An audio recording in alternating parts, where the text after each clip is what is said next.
नीतीश कुमार की हारी न्यू बिहार में रखा है बाबा। क्या बाबा को बिहार भेजना था अमित शाह का चाणक्य नीति? जैसे मोदी की मैजिक से आती है भीड़, वैसे बाबा के चमत्कार ने तोड़ा हर रिकॉर्ड। गुस्से में बिहार पुलिस ने काटा चालान। क्या बागेश्वर बाबा की पीएम मोदी से सीधे होती है बात? क्या 2024 में अमित शाह और मोदी बाबा को कुछ बड़ा जिम्मेदारी सौंपेंगे?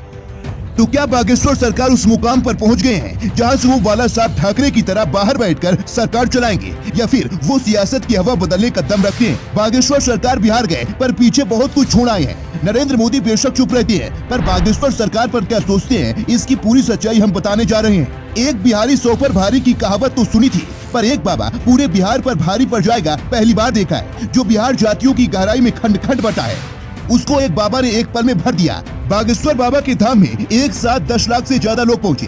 पुलिस को लाठी तक नहीं उठानी पड़ी। ये भीड़ आप दो जगह ही देख सकते हैं, पहले नरेंद्र मोदी की बड़ी रैली में या फिर बागेश्वर सरकार की कथा में। पर भीड़ तो तेजस्वी और अखिलेश यादव की रैली में भी होती है। फिर बाबा में ऐसा क्या खास है कि वो बाला साहब ठाकरे की तरह सियासत के सरकार भी बन गए हैं और बीजेपी नेता उनके चरणों में बैठकर अनुसरण में लगे हैं। इसकी शुरुआत होती है दिल्ली के पीएमओ और गृह मंत्रालय के उस कमरे से जहां अमित शाह बैठते हैं। मोदी योगी वाली बीजेपी की सोच और कथा कहने वाले बाबा की सोच में खास फर्क नहीं है। बीजेपी के एजेंडा सालों से रहा है हिंदू राष्ट्र, सनातन का प्रसार, राष्ट्र का निर्माण और सावरकर की जय जयकार।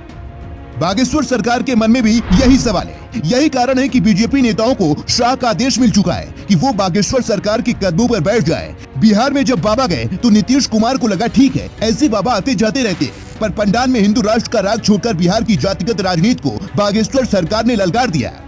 सूत्र यहाँ तक कहते हैं कि फिलहाल बीजेपी के 2 टॉप नेताओं की बात बाबा बागेश्वर से सीधे होती है और बाबा हिंदू राष्ट्र के लिए बीजेपी को खुलकर सपोर्ट करने को भी तैयार है। इस बात को और पुख्ता करती है ये खबर।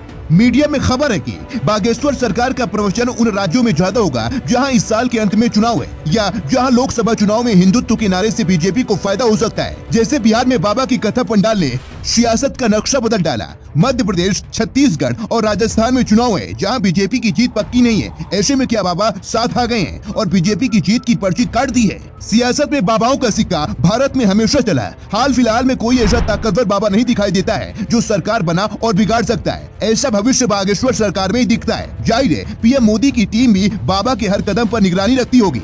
खबर तो ये तक है कि बाबा के हर बयान और हर माहौल की जानकारी पीएम मोदी खुद रखते हैं। बीजेपी नेता और एमपी के सीएम शिवराज सिंह चौहान काबू में है क्योंकि चुनाव है, तो बाबा से बेशक तेजस्वी यादव मुलाकात करने नहीं गए, पर अंजाम क्या होगा उन्हें नहीं पता होगा। सिर्फ 26 साल की उम्र में जिसका इतना प्रताप हो, उसे योगी जैसे नेता भी समझ लेते हैं। भारत में अगर कुछ बड़ा होगा तो न तो बिना बागेश्वर सरकार के साथ होगा और न ही ऐसे ताकतवर लोगों को दूर रखा जा सकता है। मोदी शाह समझ चुके हैं बाबा अकेले नहीं है, बल्कि कई करोड़ लोग ऐसे हैं जो बाबा के कहने पर एक व्यक्ति को वोट दे सकते हैं। वो व्यक्ति जो भारत को हिंदू राष्ट्र की पथ पर लेकर चलेगा। सवाल कई हैं, पर जवाब क्या हो सकता है आप खुद तय करिए।